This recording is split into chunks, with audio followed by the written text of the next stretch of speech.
नमस्कार, मी ऋषी देसाई. बुलेटिन मध्ये आपलं स्वागत. नागपूरचे नाना या विशेष कार्यक्रमातही आपलं स्वागत. महाराष्ट्रात आज चर्चा उमेदवारांची प्रत्येक मतदारसंघातली होती, पण एक नाव असं आहे की ज्याची चर्चा आज नाही तर सप्टेंबरच्या 2017 पासून होते. याचं कारणही तसंच आहे, कारण स्वतः महाराष्ट्राचा एक तरुण जो देशातल्या असलेल्या लोकशाही विरुद्ध लोकशाहीच्या चुकीच्या वापराबद्दल बंड करून उठलाय आणि त्याने थेट आव्हान दिलंय देशाच्या केंद्र सरकारला. नाना पटोले आपल्या सोबत आहेत नागपूरहून थेट. नाना, स्वागत TV9 मराठीच्या चर्चेत आपलं. नाना, ज्या पद्धतीनं मी म्हटलं की तुमचा प्रवास हा शेतकरी ते काँग्रेस, काँग्रेस ते भाजप, भाजप ते काँग्रेस असा आहे. आज पुन्हा नाना पटोले शेतकऱ्यांकडे काय म्हणून मतं मागतायत आणि कुठल्यासाठी ही उमेदवारी अर्ज भरताय?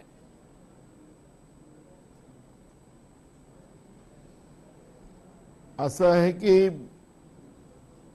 आज जे काही निवडणूक आपल्या देशामध्ये आलेली आहे त्या निवडणुकीमध्ये नरेंद्र मोदी, भाजप आणि RSSनी चालवलेली जी मोहीम आहे ती संविधानिक व्यवस्थेच्या विरोधातली आहे आणि त्याच्यामुळे देशातल्या एक संविधानिक व्यवस्थेला तोडण्याचं जे 4 स्तंभ आपल्या देशातले आहेत त्याच्यामध्ये आपलं जे न्यायव्यवस्थेचं स्तंभ होतं, ज्याच्या सुप्रीम कोर्टाचे 4 जजेस जे लोकांना न्याय देतात त्यांना जनतेपुढं मीडियाच्या माध्यमातून यावं लागलं की आम्हाला या हुकुमशाही सरकारपासून वाचवा.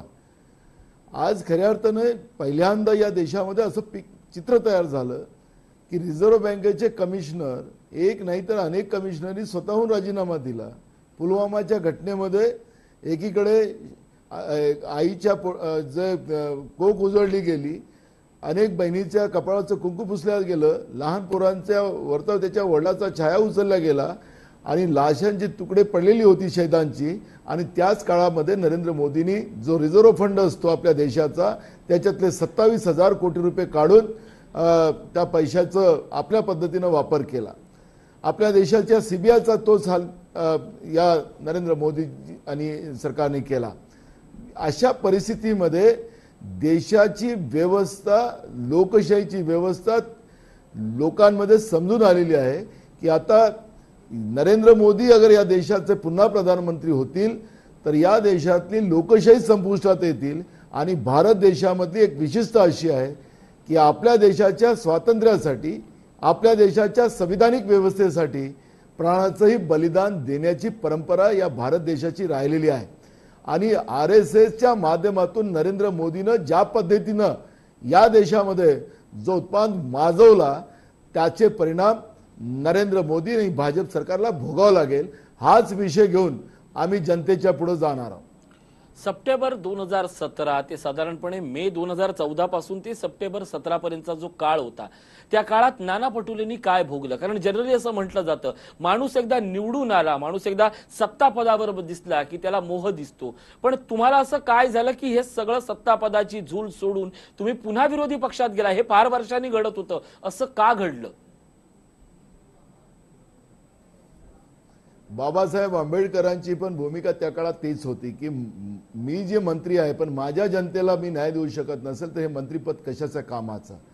आपल्याला लक्षात असेल की नरेंद्र मोदीनं, भाजपनं जी मार्केटिंग 2014 मध्ये लोकांच्या समोर मांडली की काळं धन आम्ही आणू आणि गरिबांच्या खात्यामध्ये 15 लाख रुपये टाकू.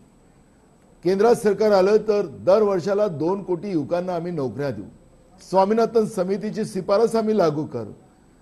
लोक यांच्यात भाळलेत. माझ्यासारखा कार्यकर्ता त्याच्यात भाळला की ठीक आहे की काळा धन, असंख्य लोकांचा जो काळा धन असेल स्विस बँकेमध्ये ठेवला असेल आणि तो येईल आणि माझ्या देशातल्या असंख्य गरिबाला त्याचा फायदा होईल, ज्याला राहायला घर नाही, घालायला कपडे नाही, मुलांना शिकवायची व्यवस्था नाही. तर या काळा धनामुळे जो काळा धन जो श्रीमंत लोकांनी, मुठभर लोकांनी जमा करून ठेवला तो माझ्या देशाच्या असंख्य लोकांना त्याचा फायदा होईल आणि त्या गरिबाच्या घरामध्ये पुन्हा चांगले दिवस येतील, ही भूमिका आमची होती. त्या प्रकरणामध्ये अमित शहा म्हणालेत की आम्ही ते बोललो होतं ते जुमला होता. आम्ही शेतकऱ्यांच्या कर्जमाफीच्या बद्दलचं बोललोच नाही.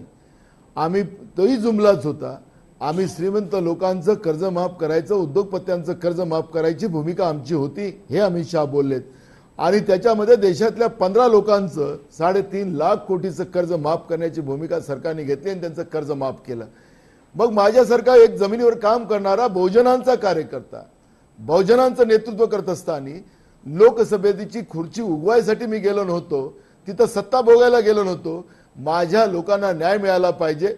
माझ्या लोकांचे त्यांनी मला एवढा मोठा आशीर्वाद देऊन एका सामान्य शेतकऱ्याच्या पोराला खासदार बनवलं आणि त्यांचं ऋण फेडण्यासाठी मी लोकसभेत गेलो. नक्कीच नक्कीच आणि नक्कीच. जेव्हा पटोले साहेब भाजपचे माझा प्रश्न आता सोपा आहे आणि आता सुरुवात करूया. 2014ला तुमच्यासारख्या कार्यकर्त्यांनी, नेत्यांनी त्यांच्यावर विश्वास ठेवला मतदारांनी आणि नरेंद्र मोदी सरकारला मतदान केलं. आज 2019 तुम्ही पुन्हा आलाय, पुन्हा मतं मागतायत काँग्रेस आघाडीसाठी. त्या चुकीच्या कृत्याबद्दल तुम्ही महाराष्ट्राची माफी मागणार आता की पुन्हा एकदा नवी सरकार द्या, नवी वाट मागणार, नवं मत मागणार? आपण पाहिलं असेल की राहुल गांधीजींनी 5 राज्याच्या निवडणुकीच्या आता निवडणुका झाल्यात, त्या निवडणुकांमध्ये जे आश्वासन तिथल्या शेतकऱ्यांना, तिथल्या गरिबांना, तिथल्या बेरोजगारांना दिलं, ज्या 3 राज्यामध्ये छत्तीसगड, मध्य प्रदेश आणि राजस्थानमध्ये काँग्रेसचं सरकार आल्यानंतर त्याचा तातडीने इम्प्लिमेंटेशन राहुल गांधीजींनी सुरू केलं. हेच खऱ्या अर्थानं आमची जमेची बाजू आहे. खऱ्या अर्थानं लोकशाहीमध्ये जे लोकांना आश्वासन दिलं जाते त्याचं पालन करण्याची गरज आहे. नरेंद्र मोदींनी सांगितलं की आम्ही देशाच्या 125 कोटी लोकांना 5 वर्षात घरं बांधून दिली. आपल्या देशाची लोकसंख्या 125 कोटी आहे. आज असंख्य लोकांना राहायला घरं नाहीत, खायला अन्न नाहीत. अशा व्यवस्थेमध्ये जी काही परिस्थिती आहे की जे खोटारडं सरकार आहे, त्या खोटारड्या सरकारची भूमिका आम्ही लोकांच्या समोर मांडू. आणि राहुल गांधीजींनी ज्या पद्धतीनं जे वक्तव्य केलं आणि सत्ता आल्यानंतर त्याचं पालन करण्याची जबाबदारी घेतली आणि त्याचं काम सुरू झालं, हीच आमची जमेची बाजू आहे. नक्कीच. माझा प्रश्न हा नव्हता. तुम्ही 2014ला जे केलं त्याबाबत तुम्ही महाराष्ट्राची माफी मागणार का?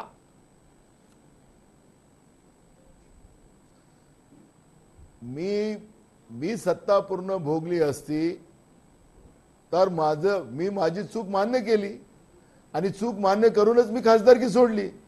आणि बाय इलेक्शन मध्ये आपल्याला माहिती असेल की भाजपच्या गल्लीपासून तर दिल्लीपासूनच्या सगळ्या नेत्यांनी बेंबीच्या ढेट्यापासून सगळं माझ्या विरोधात त्या ठिकाणी रणकंदन केलं. पण भंडारा गोंदियाच्या जनतेनं माझ्या राजीनाम्याचं समर्थन केलं. लोकशाहीमध्ये मतदानाचं जे आशीर्वाद असतं तेच सगळ्यात मोठा पुरावा असतो. आणि तो पुरावा मला भंडारा गोंदियाच्या जनतेने दिलेला आहे. भंडारा गोंदियाची जनता आणि आपलं नेतृत्व याच्याबद्दल गोष्टी आपण बोलल्याच पाहिजेत. कारण सत्तेत राहून राजीनामा देणं एक भाग आणि तुम्ही राजीनामा दिलाय म्हणून राष्ट्रवादीने तिथे आपला उमेदवार निवडून आणणं ही दुसरी भाग. हे झालं महाराष्ट्राचं राजकारण. आता जरा निवडणुकीच्या बाबतीत बोलूया. एक काळ असा होता की रायबरेली आणि अमेठी 2 मतदारसंघ म्हणजे अजिंक्य मतदारसंघ असं नेहमी बोललं जायचं. आज परिस्थिती बदलली. आज वाराणसी आणि नागपूर असे आता मतदारसंघ झालेत. नागपूर म्हणजे अभेद्य, भाजपला जिंकताच येणार नाही. तुम्ही भंडारा गोंदिया सोडला आणि थेट नागपूरला उडी घेतली. नागपूरला तुम्हाला लढायचं आहे. ज्या नागपूरचं चित्र महाराष्ट्रात विकासाची गंगोत्री, विकासाने परिपूर्ण शहर असं जाऊन ज्या मतदारसंघाचा उल्लेख महाराष्ट्रात पसरवलेला आहे त्या मतदारसंघात तुम्ही कुठल्या गोष्टीवर मतं मागणार आहे? कारण ऑलरेडी तिथे तर विकास पोहोचलेलाच आहे. हे तुम्हाला वाटतं का? असं आहे की आपल्या मीडियाच्या माध्यमातून नागपूरमध्ये खूप विकास झालेला असं दाखवलं जात असेल तर तो माझा दोष नाही किंवा नागपूरकरांचा वास्तव चित्र काय दाखवायचं आहे ते मीडियाचं. नागपूरचं वास्तव चित्र मी तेच सांगत आहे ना. केंद्र सरकारने मी तेच सांगत आहे केंद्र सरकारने जी मोठी शहर आहे त्याच्या स्वच्छतेची एक स्पर्धा निर्माण केलेली होती. ती अनेक वर्षापासून, जे मनमोहन सिंग सरकारच्या काळापासून ती आजही चालू आहे. 2014 मध्ये नागपूरचा क्रमांक होता 50 वर.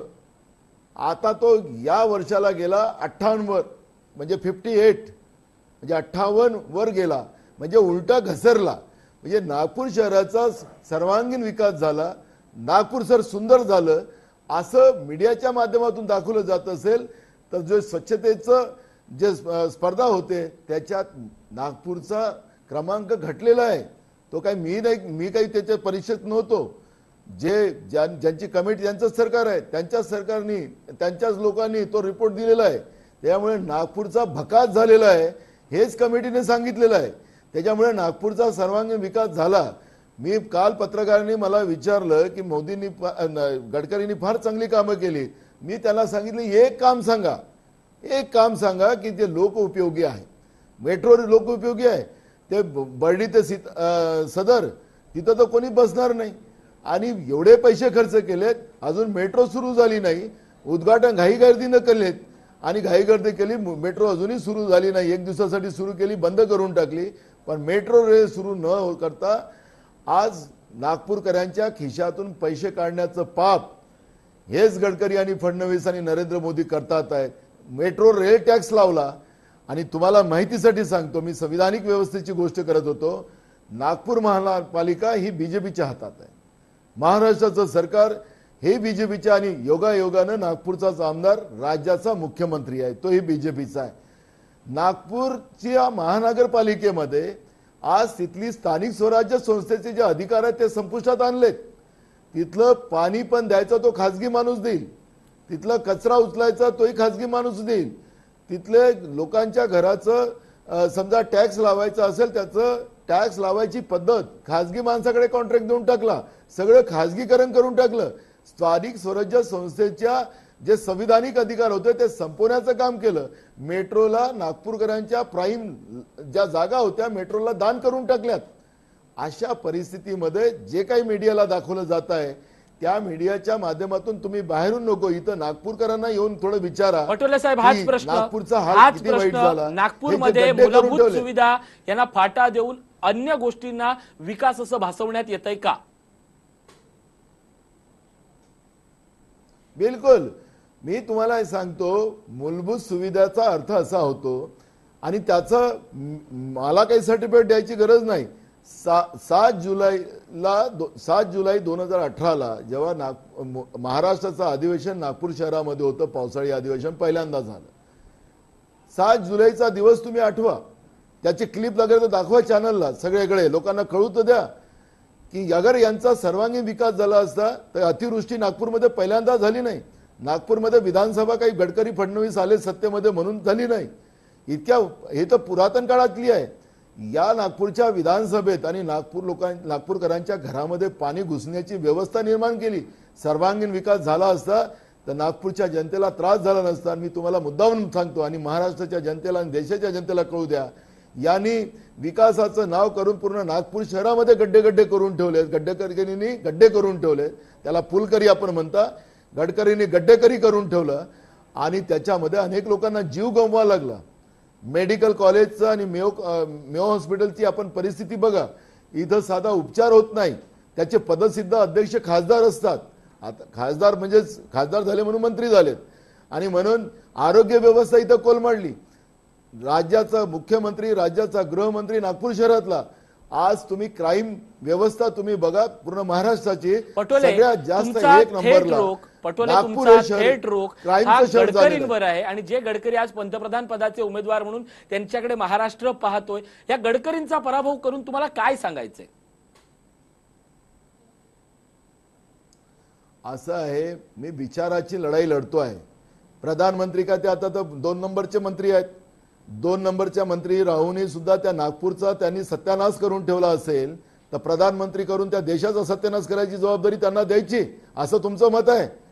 तुम्ही कोणी कोणाला काय पाहायचं तर त्याचा अर्थ तो तसा नाही. आम्ही संविधानिक व्यवस्था जोपासणारी लोक जी कोणी असेल, कारण की लोकशाहीमध्ये एवढे वर्ष काँग्रेस सत्तेमध्ये या देशावर होती, तर काँग्रेसनी सुईपासून तर रॅकेटपर्यंत हॉस्पिटल, शाळा, कॉलेज, ज्या शाळेमध्ये गडकरी शिकले असतील ते निर्माण करण्याचं काम सुद्धा काँग्रेसने केलेलं आहे आणि तिथून ते गडकरी शिकलेत.